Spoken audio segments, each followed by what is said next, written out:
What's up, Toy Fam, and welcome back to Superhero Saturday here on your Totally Cool channel. Sad, because we are finished with the Nemesis wave. Yes, although we have one more figure to unbox next week, and I hope you stay tuned for that, as you have stayed tuned for the last 6 or 7 episodes. We are now going to show you Nemesis in its full glory. But before that, let's take a trip down memory lane. We did Fabian Cortez. We did the Age of Apocalypse Gambit.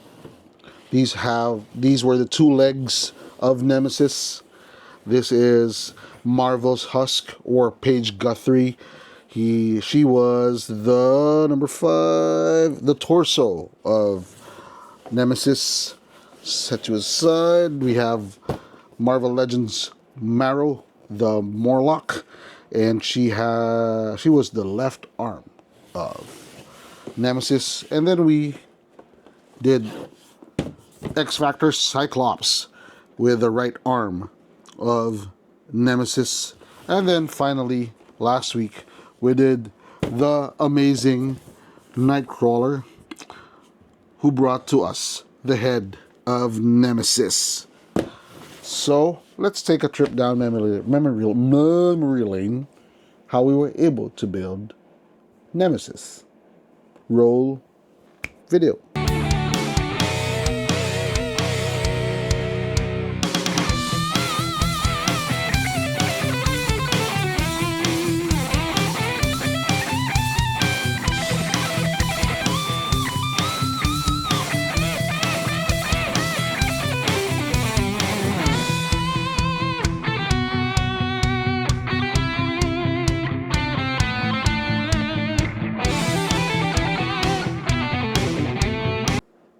For the next episode, before we bring out Nemesis, we'll do Wolverine. He's still part of the set. He just does not have a Build-A-Figure contribution. But he's going to be our final episode for this series. Until next time, when we move back into Marvel Legends, we'll try to do a different superhero. For now, the star of the show, the Build-A-Figure Marvel Nemesis. This is our second Build-A-Figure, and it's a very imposing figure, similar to the Age of Apocalypse Colossus that we did, I think, a few months ago. So let's do a quick rundown of Nemesis. And it's a very, very brown figure, if you could call it that. Building him was quite a lot of fun, but playing with him is not. Okay, I won't do a lot of articulation. Well, I think it's good to do an articulation review for him, because there's not a lot of articulation. You have the regular shoulder. Oh, by the way, be careful of this hose, because it tends to plop out. Same was for this one. So the shoulders don't really have much movement because of this armor. And then you have the elbows. I don't think it matters if they're pinless, especially even the knees, because it looks like robotic armor. So it's something like a cross between Ghost Rider and Metroid. For those of you 80s, 90s kids who played Metroid on Meteoroid or whatever, that Super Nintendo video game, something like that. All right. So you've got the arms, regular movement, the hands. Doesn't really have much of a weapon except for the one that's installed on his right arm. Very, very minimal torso articulation. Very limited ab movement, especially even the legs. All the legs have a more flexibility, but it's really, really tight. Very, very tight. There's not much you can do with him in terms of poses. Mostly wide stances, bent knees, and even that's a challenge. All right, see, you can bend this knee a little bit, and then he's very top heavy. Okay, and then you've got very limited ankle movement. Okay, so it's there goes his leg. Okay, let's do a quick toy review. All right. Stand. Stay. Better. All right, let's do a quick toy review. First impression, he looked very exciting, especially when we were building him. like I said, very chunky, very large figure, kind of like a. He took notes from Juggernaut with a helmet, but as we're building him, we saw the limitation. So the first impression was good, but it started to dip kind of a little bit as we went along. Playable, it leads me to playability. Not so playable. He's more of like a placeholder in any collection. He just stands there. There's not much you can do with him. Like you can see, the balance is off. He may have very thick legs, but the top is very heavy. The torso is very heavy. Not to mention the helmet that really kind of tips the balance elsewhere. Shelf appeal, that's where he goes up a notch, because he could be a very imposing figure. He could stand beside Colossus and Juggernaut and hold its own, but that's the end of it, because the fact that he's not a very well-known character, unless you really are deep into the Marvel universe or deep into X-Men lore. Nemesis is not your common character. He's not even as famous or as unknown as, say, the Beast or even Jubilee or something. He's not.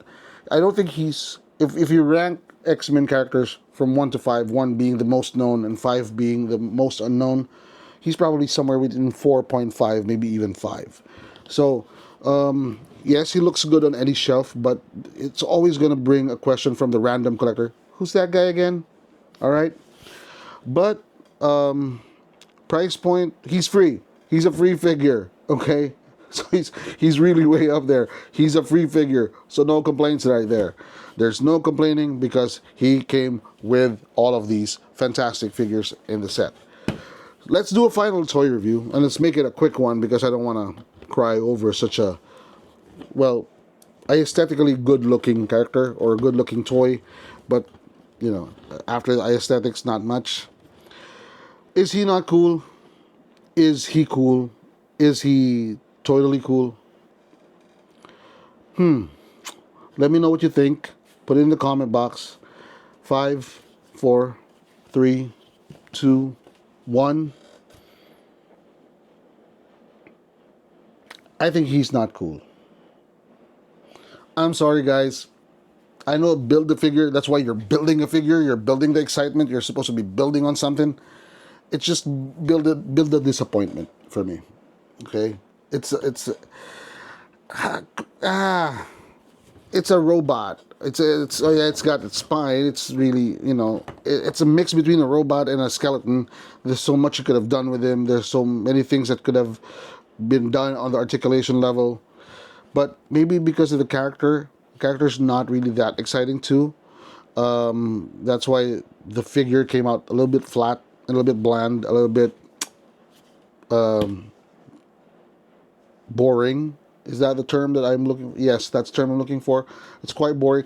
The way it looks is exciting, but the way it stands, the way you can play with it, pretty boring. Not much you can do.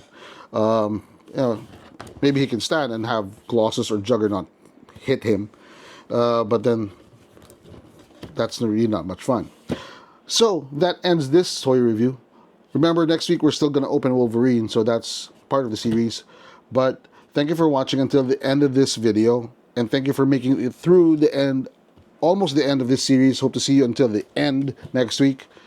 Don't forget to like if you like this kind of content, so that it would, you know, tell YouTube, you know, show me more, right? And it would also tell us that you want us to show you more. So don't forget to smash that subscribe button so you'd be part of our ever-growing toy family, and hit that bell button so you'd be reminded and notified when we come out with new content. Don't forget, we're still on Facebook, TikTok, and now we're new on the Instagram, or on the gram on Instagram. Follow us on all 3 channels. We're building everywhere. You can see us everywhere. If you're a fan of toys, if you love toys, if you collect toys, this is the channel for you. All right? So always remember, toys are not just cool. They're totally cool. So happy collecting. Bye-bye.